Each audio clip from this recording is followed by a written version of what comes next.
Naghahanap kami ka sa kumpanya. Hindi kita kailangan. Hindi natin kailangan ng isa't isa.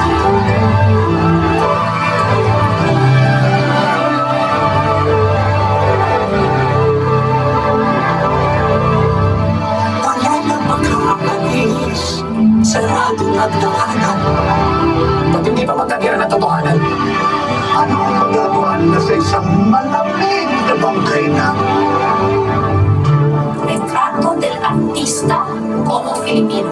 anong ibig niya ipakahulugan? Bakit niya pinintang larawang yun? Ang artista at ang kanyang konsensya. Inspirasyon, halimaw. May bayan na ako. Sinabi ko sa'yo, ako ang may bayad na. 20,000 piso. Gusto mo siyang retrato. Hindi namin ipamimigay ang larawan kahit Tumawag ka.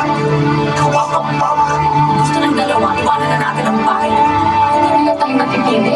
Ang huli lang tayo ng daga. Isip, ang larawang yun ang inyong pag-asa. Ibinigay ko para sa inyo. Ngunit kung may malasakit kayo sa inyong papa, kapakanan niya ang isipin niyo. Natalabon mga binibini. Hindi ka magdadala na babae sa kwarto. Mga hiyas sila po a basket, ipasabot sa basket. Lalo, Lahat na lang kung bakit.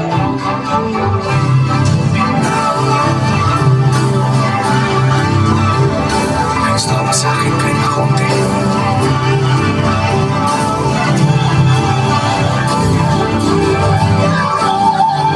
kaya akong retrato. Talaga ba kanina wala na tayong magagawa? Kinidnap ka mo.